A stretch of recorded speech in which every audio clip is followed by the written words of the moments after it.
There's so many friends here that I don't see, some that I do, and beginning first with you, Richard.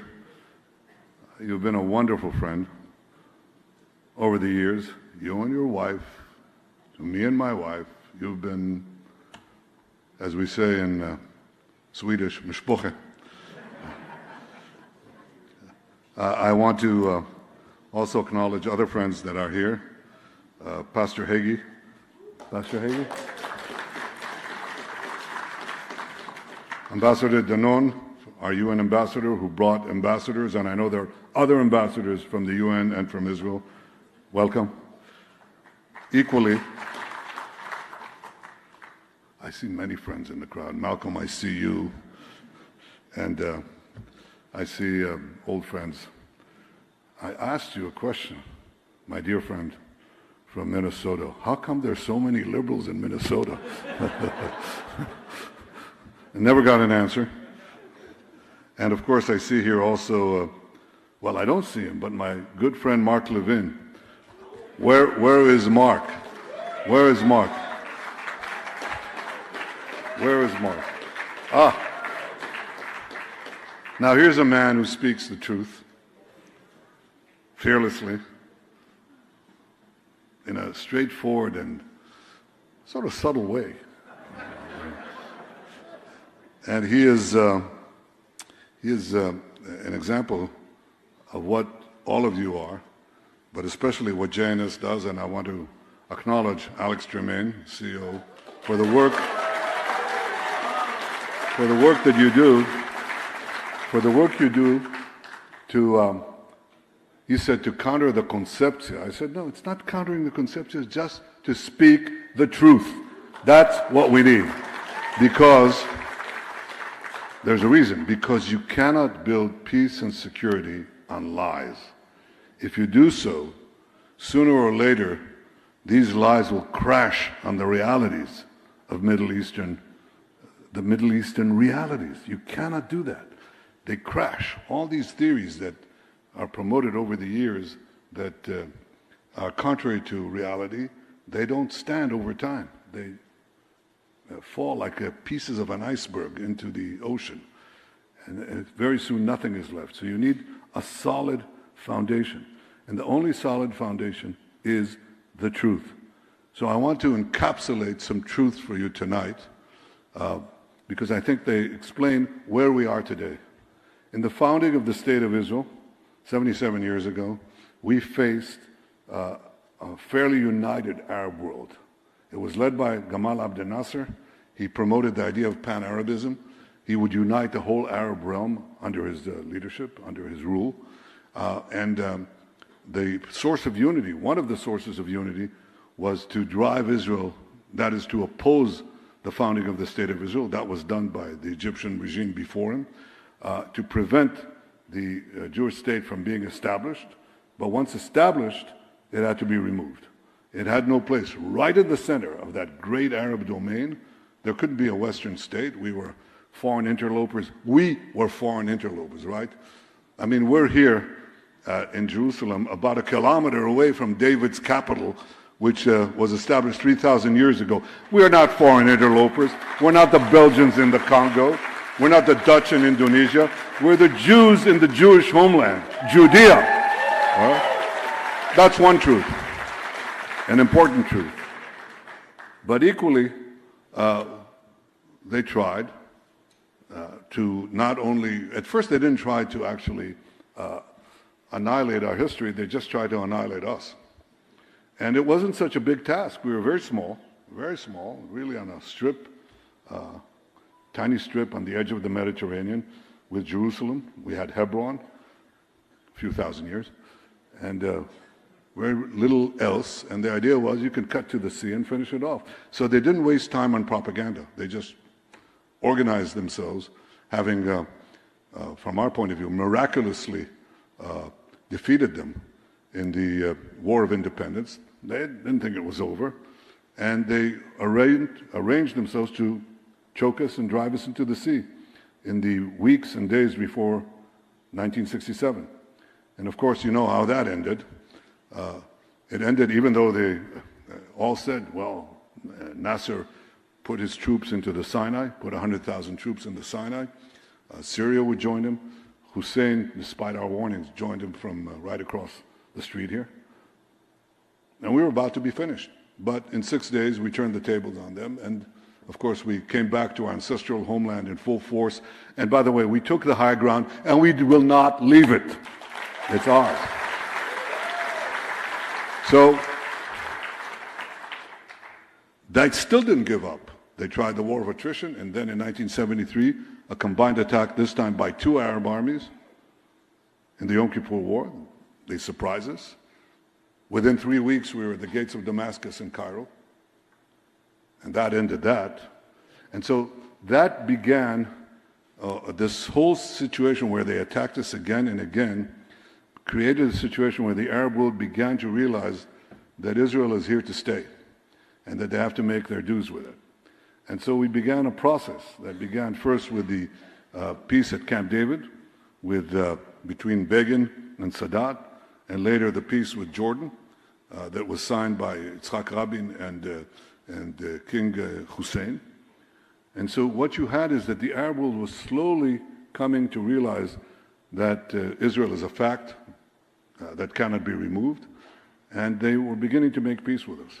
We couldn't progress on that peace because one part of the Arab world resolutely remained against us, and that's, who's that? Class? The Palestinians.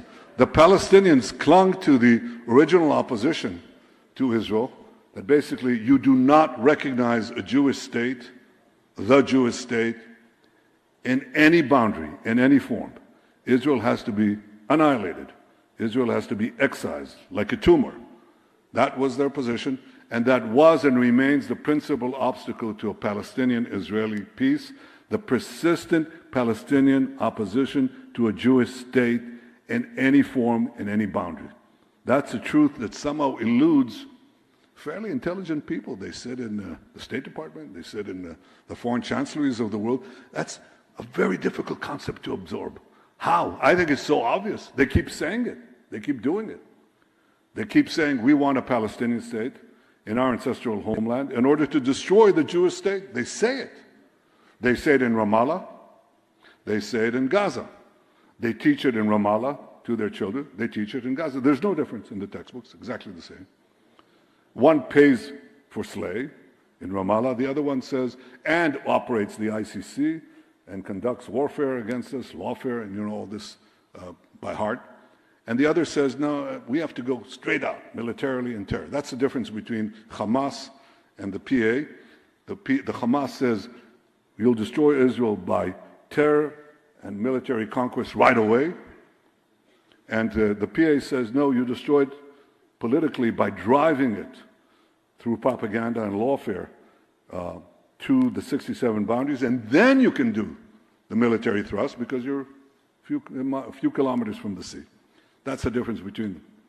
But the persistent refusal of the Palestinian Arabs to recognize a Jewish state in any boundary is the source of this conflict for close to 100 years, actually 100 years and more, from the Mufti in the 20s to today in the 20s, a century later. No difference. One before the establishment of the state, and it didn't change after the establishment of the state. So the idea that you'll create a Palestinian state and that will produce peace, I'm saying this for the ambassadors who are here, all of you know this. The idea is folly, nothing more than folly. We just tried a Palestinian state in Gaza. You saw what that brought, right? So we are absolutely clear on that, but it's important to see what happened in the rest of the Arab world. When, after we had these 2 peace treaties, historic peace treaties with Egypt and with Jordan, these are cold peace treaties because there wasn't really pacification of the population, but between governments. And that still holds, and that's good, because a cold peace is a lot better than a hot war. Okay, that held. It took us another quarter of a century to get the next peace treaty because everybody said the only way you're going to get it is you have to go through the Palestinians. That is, first solve the Palestinian problem, and then you'll get peace with the rest of the Arab world. Remember that? Yeah. Who said John Kerry? 12 points. Yeah, that's pretty good.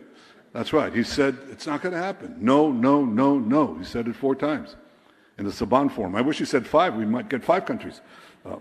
But that's what he said. And that was the regnant assumption.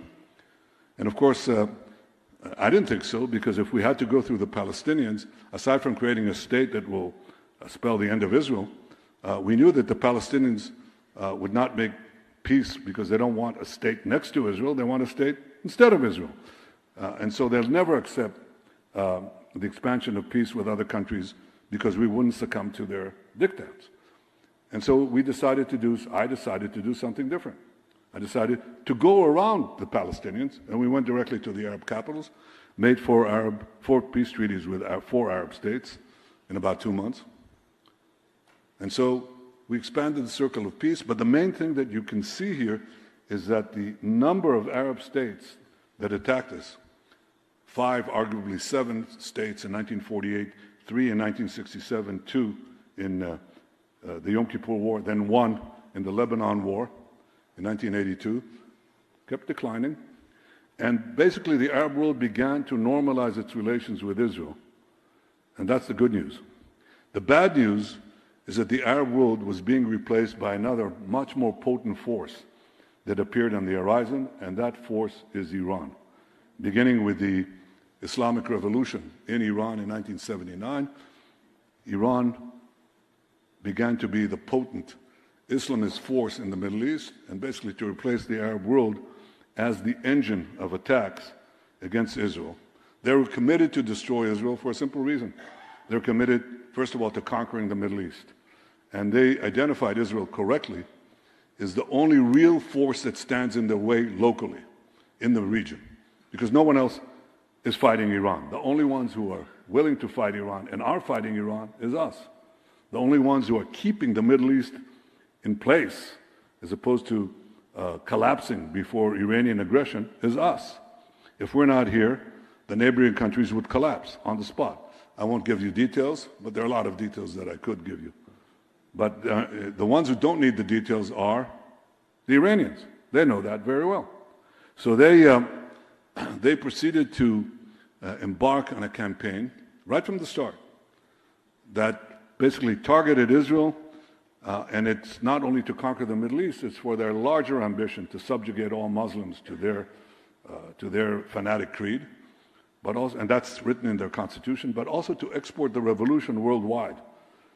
And so their chant right from the start was what? Death to Israel, death to America. Death to Israel, death to America. That's almost a geographic truth. We stand in their way for their larger purposes. So they had to get rid of us. And in order to get rid of us, they designed basically two forms of attack. The first attack was to try to develop over the last 2 decades nuclear weapons. We'll talk about that in a minute.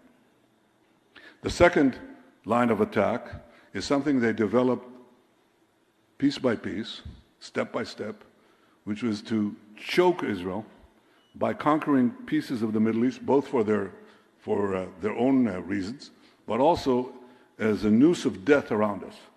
And you could see them moving from Iran to Iraq, to Syria, to the Mediterranean and Lebanon. They control Lebanon completely. They control Syria in many ways. They control Iraq. So now they have a continuum right to the sea. And then in the south, in Gaza, Hamas and Islamic Jihad. And then further south, the Houthis. And they have other plans. They would like to conquer the Arabian Peninsula. They would like to topple Jordan. They want to complete the conquest of the Middle East. But what stands in their way? Israel. So if you have this noose of death, tighten the noose. And the plan that they hatched is something that became much clearer to us in the course of the war we've just fought. You know that we were attacked savagely, horribly, in October 7th. I mean, these people are indescribable, actually describable. I mean, Chancellor Scholz, who visited me in the beginning of the war, when he saw the film, the horrors, and visited the sites, he said they're exactly like the Nazis. And I said, no, they're different. Not in intent, not in savagery, but the Nazis tried to hide their crimes, and these people carry GoPro cameras, live. You know, they're ecstatic about the blood they shed, the people they butcher, the women they rape, the men they beheaded, the babies they burnt. They're ecstatic about it. So they took 250 and some hostages, of which we recovered so far 197, and 198. And of these, 147 are alive, and the remainder are dead. But we intend to recover the rest. There are up to 24 that are alive. The remainder are dead. We intend to bring back all of them. But the most important thing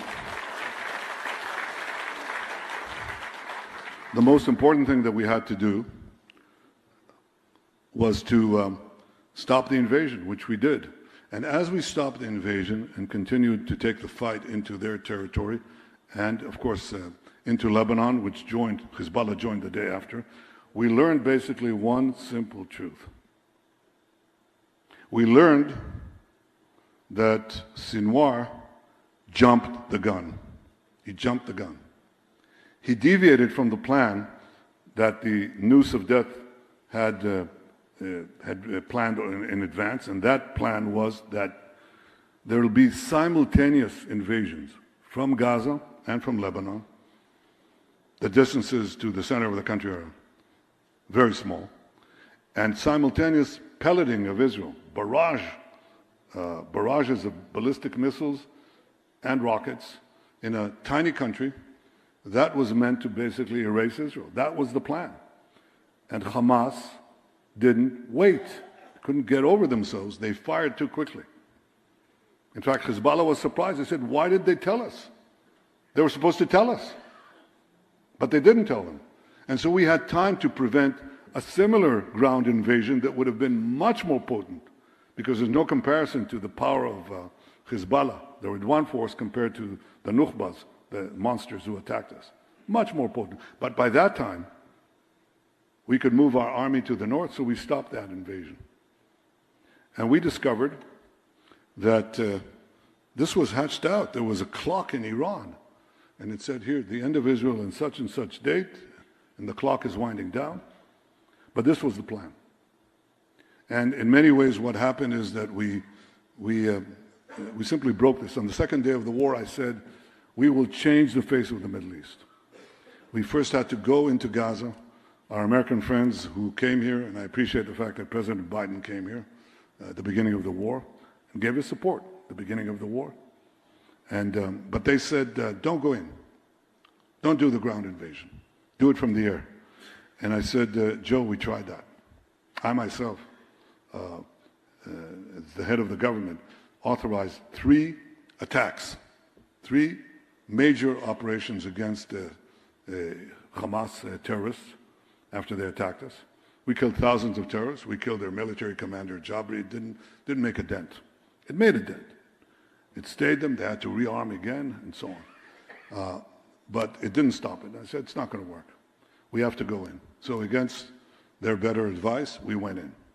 And then they said, well, very soon the propaganda war began to work against us. So as we were making our military thrust, the diplomatic support that we had at the start of the war turned against us.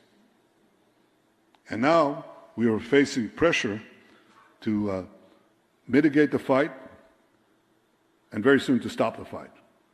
We went into Gaza City.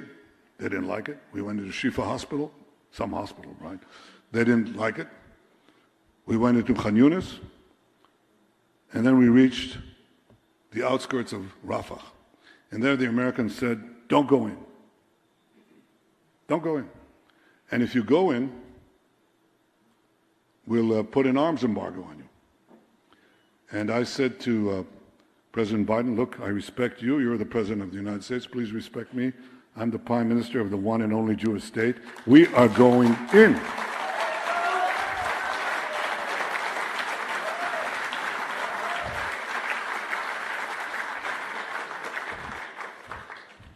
And Secretary of State Blinken came in a few days later, and he said, the president is serious? I said, I know he's serious.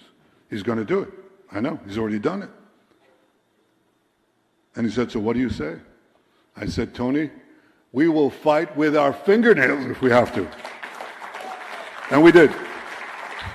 But we had more than fingernails. I said in the cabinet that the weapons will take care of themselves. We'll fight with what we have. But we will not survive if Israel becomes a vassal state. We are not a vassal state. We're the independent state of the Jewish people, and we will do what we need to do to protect us. So we went into Rafah. The Americans told us that we can't go into Rafah because there'll be thousands of casualties. Some said 20,000 casualties. And anyway, they don't have a place to go. Remember that one? Right. Well, I said they do have a place to go. They can go 2 kilometers westward to the beach. There's a safe zone there. And they did. Within 6 days, 1.4 billion people who are congregated in Gaza moved to the beach because we kept moving them out of harm's way. And I visited the extraordinary brigade commander there in the Rafah crossing, saw our soldiers, and I asked him, so Itzik, how many terrorists have you killed?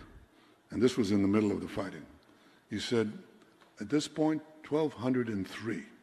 I said, how do you know? I said, body counts. We see them. They're, we count them, fighters. And I said, how many civilians have you killed? You know what he said? None. None. Because they all left. They ended up killing 2,000 terrorists and practically no civilians. In fact, the only civilian deaths that are recorded are in the beginning of the fighting, as far as I know, because we dropped a stray bomb before we actually went in, and it hit an ammunition dump that Hamas had placed among civilians, and 20 terrorists died and 20 civilians died. But in the course of the fighting, the assumptions that were broadcast around the world, untrue, that we would create extraordinary civilian deaths or that they had no place to go, they were proved to be wrong. And now we got the Philadelphia route, and so we surround Gaza. We hold the perimeter inside Gaza, in the Philadelphia corridor. The sea is on the other side, so they can't smuggle weapons now. They can't do anything about that. Having done that, having destroyed most of the battalions, organized battalions of Hamas, they still have remnants. They still fight there, and we still have a job to do. And the only reason we're not doing it in such a short time is because of the hostages. Otherwise, it would be over long ago. But in the course of doing that, what is a battalion? A battalion means there's a Hamas chief, and he says attack, and 100 people come out of the tunnels and attack. And when you destroy a battalion, 3 people come out, 2 people come out. Unfortunately, a sharpshooter can come out, but there's no organized military structure. So having done that, having removed the threat of invasion from Gaza, or the threat of serious rocketing from Gaza, having also done away with Sinwar, remember him? Remember Def? Remember Ania? Having gotten rid of them, we turn north.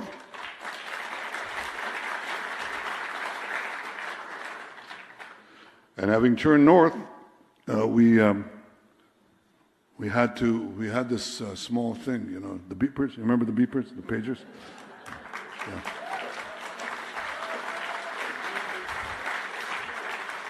So we had a little debate, should we use the beepers? And some of the people said, we have to tell the Americans. I said, no. And we didn't, because I don't read the New York Times that often, but why give them the advance? It would be on the net, it would be, that doesn't make any sense. And after the beepers, we had to bring up the beepers a bit because we decided that we'd go into Lebanon in October. Why October? Well, obviously because it's 1 month ahead of November. You'll figure that out. Okay. But in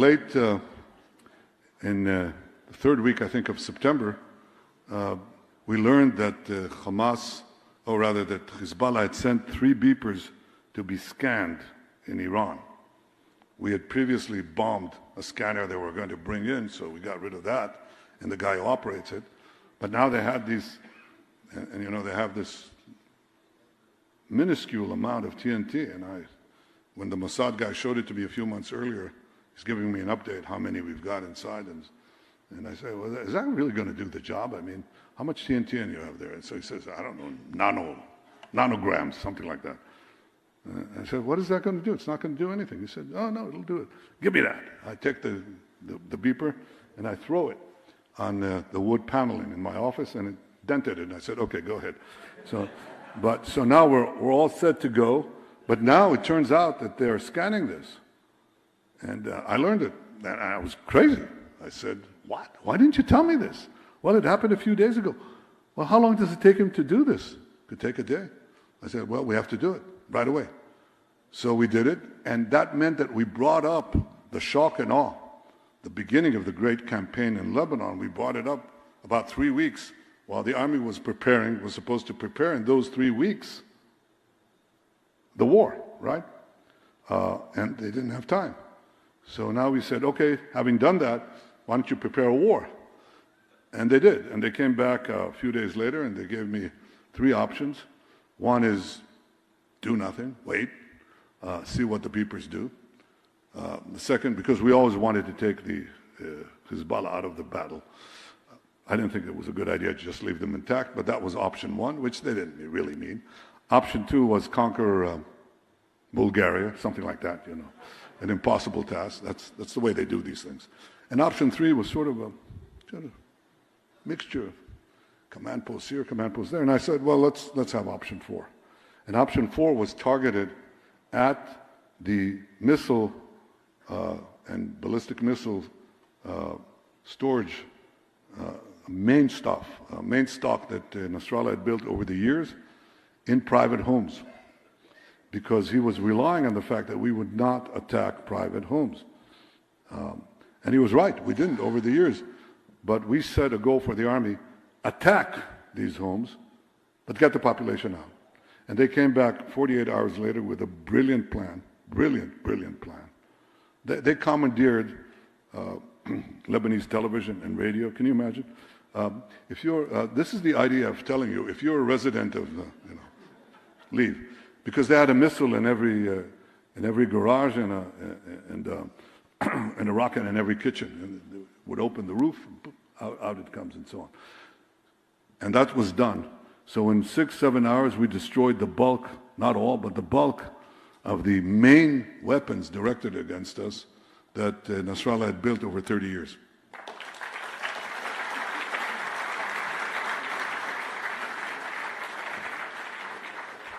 Now, in the course of those weeks, we had targeted and killed many of the Hezbollah's commanders, military commanders. But there was still one person there, and he was running the war independently. He was doing it quite well, I have to say. And that was Nasrallah himself. So we knew where he was. And the question was, do we hit him or not? And that wasn't a simple answer, because he was the number 2 in the Iranian axis. He was the second most admired Shiite leader in the Shiite world. He was the beloved son of Khamenei. He treated him like his son. And what does that mean? Could it possibly drive a war?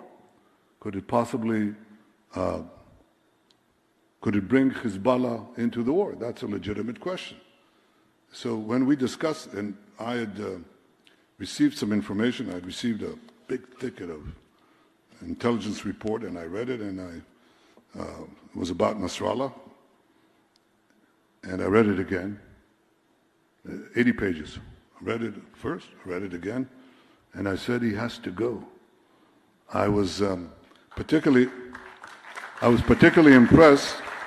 Well, he didn't go just yet. Wait. I was particularly impressed by the fact that not only was he a capable leader, but also that his relationship with Iran was somewhat different from what I thought.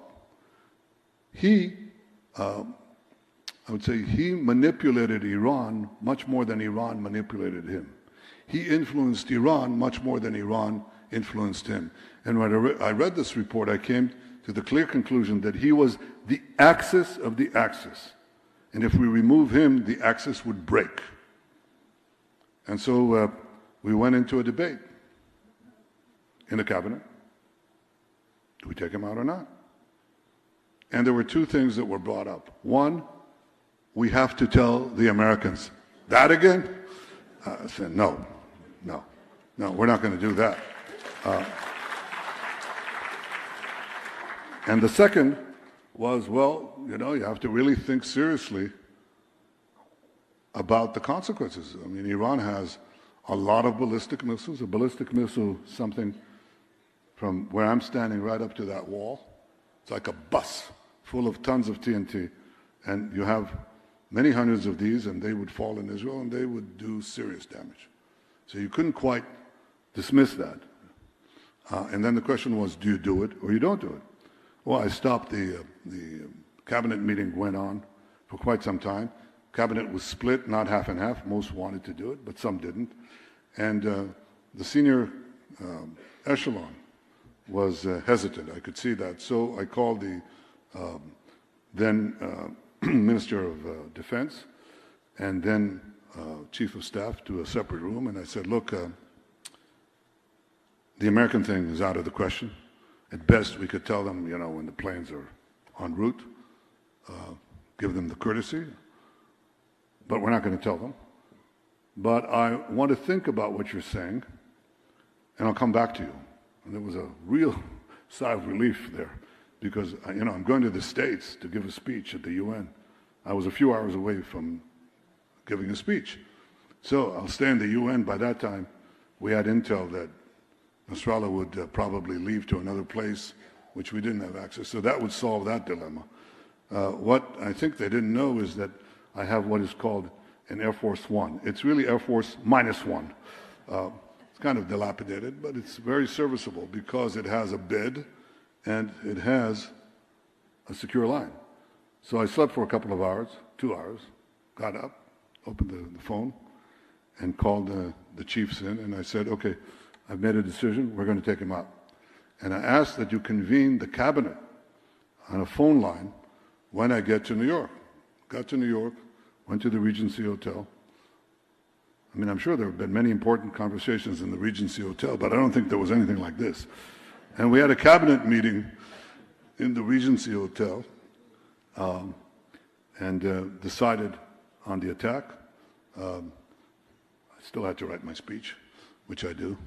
What a bore. So I spent the night writing the speech, but also taking 2 other phones to make sure that the planes take off, that the logistics were okay. And went to give the speech. And right after the speech, I was meeting some Israeli journalists. I don't do that very often. And there's no point. And my military secretary came in and gave me a note with one word, Butsa, done.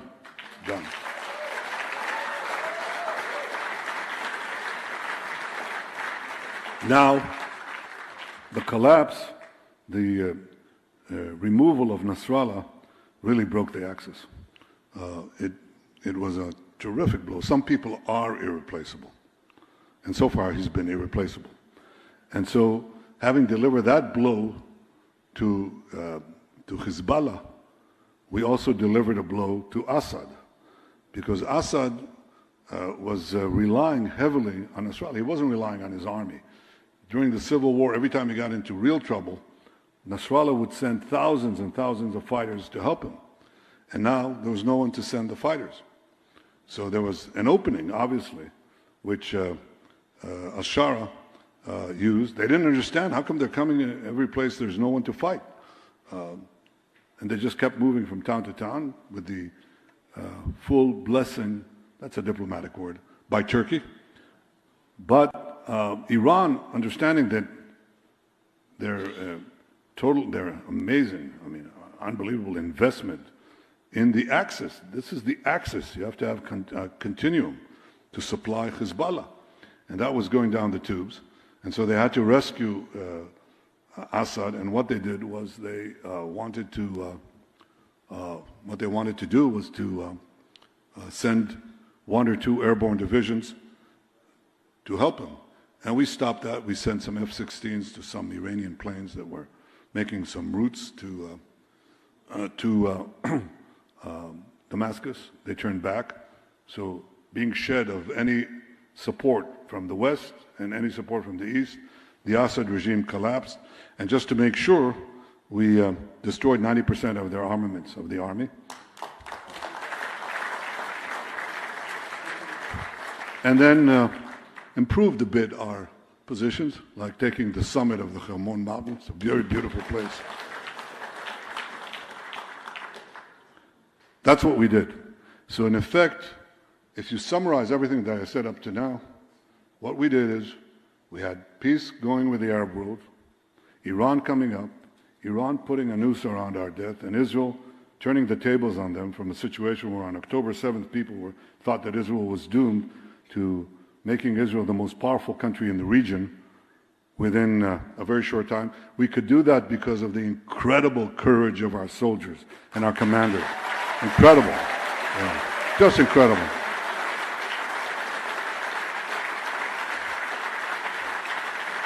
I mean, they're really the lions of Judah. I mean, they really fight.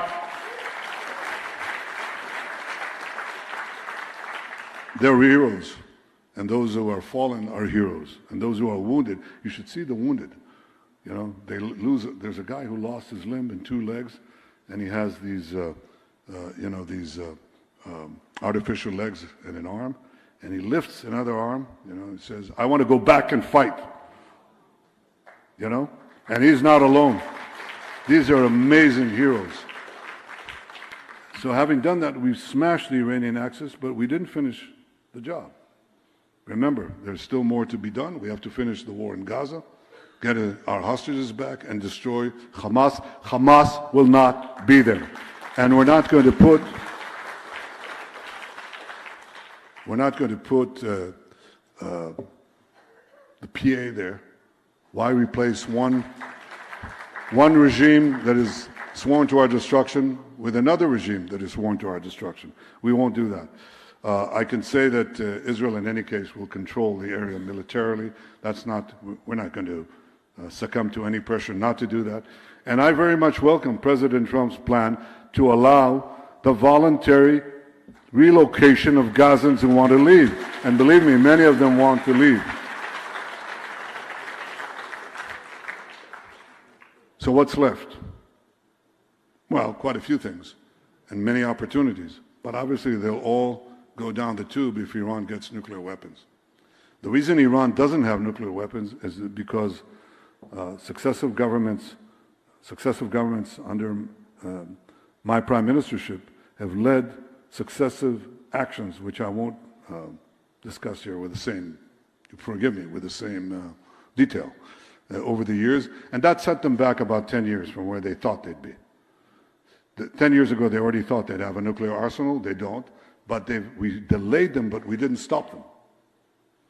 So they moved very far on enrichment. They're trying to move on weaponry. And the question is now what to do. Happily, we have a president in Washington who's committed, as he says, and as he said to me many times, including just recently, we can't allow Iran to have nuclear weapons. And I said, I absolutely believe that, devoted a good chunk of my life to prevent that. But there are 2 ways to do it. One is to get a deal that would that would prevent them from doing that by dismantling their nuclear infrastructure. You have to dismantle their nuclear infrastructure. And that means not that they will not enrich uranium, but that they will not have the capacity to enrich uranium, which means you destroy the centrifuges, you remove, of course, the nuclear material that is already enriched, and there are a few other things that you have to do, but that's the crux of it. The real deal that works is a deal which removes Iran's capacity to enrich uranium for nuclear weapons. By the way, the only reasons you enrich uranium is to have nuclear weapons. There are dozens and dozens of countries who have civilian nuclear programs, and they don't enrich uranium. So Iran is constantly thinking, well, we have to find a reason why we're putting these things in bunkers under mountains, maybe for radioisotopes, right, for medicine, or for nuclear submarines. Give me a break. They enrich uranium for one reason and one reason only, and that's to make nuclear weapons, which they intend to use to destroy my country and threaten America. Once they have the weapons of delivery, ballistic missiles, ICBMs, intercontinental ballistic missiles, they will threaten every city in the United States. That is a palpable danger to Israel and to the free world, and it must be prevented. The way to prevent it is to dismantle all the infrastructure of Iran's nuclear program. That is the deal we could live with. Anything short of that could bring you the opposite result. Because Iran will say, all right, I won't enrich. Wait, run out the clock. Wait for another president. Do it again. That's unacceptable. Equally, I think we should bring in the ballistic missiles, the prevention of the development of ballistic missiles into the deal. I think these are the two requirements. I said to President Trump that I hope that this is what the negotiators will do. We're in close contact with the United States. But I said one way or the other, Iran will not have nuclear weapons.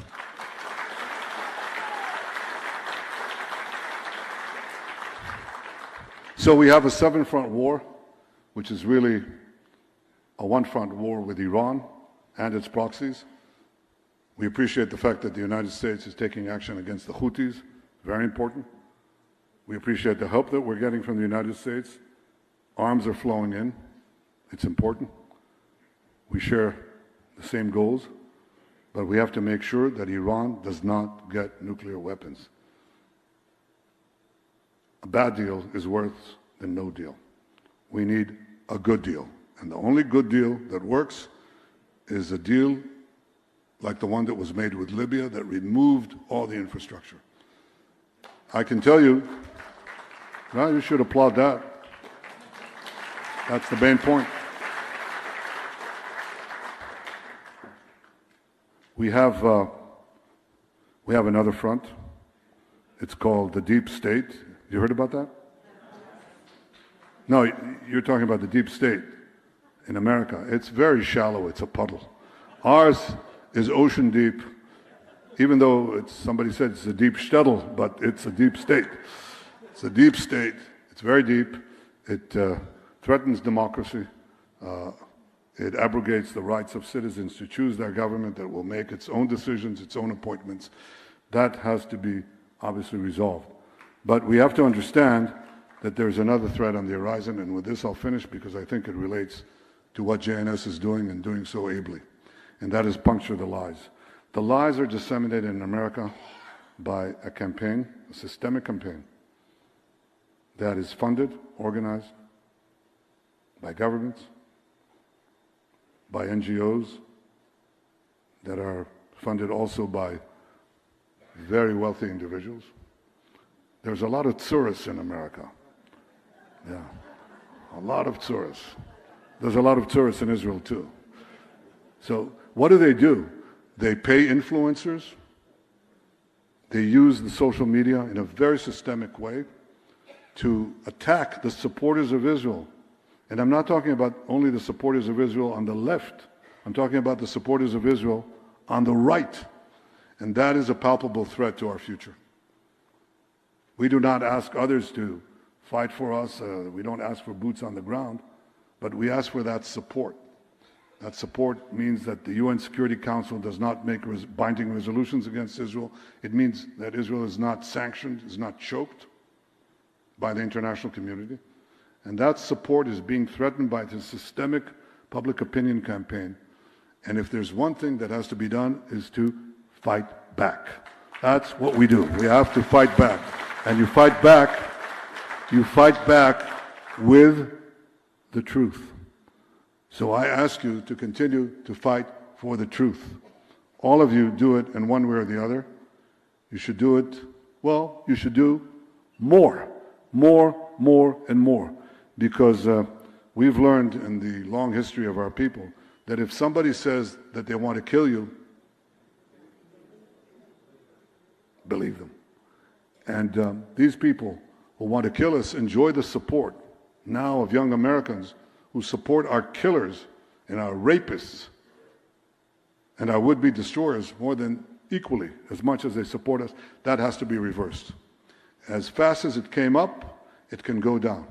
But like in anything in anti-Semitism, people respect you only if you stand up for yourself. And the main thing is not to cower before our enemies here, not to cower before lies that are spread here and there, not to cower, to stand up and fight back. That's my message to you. Thank you very much. Thank you all. Thank you.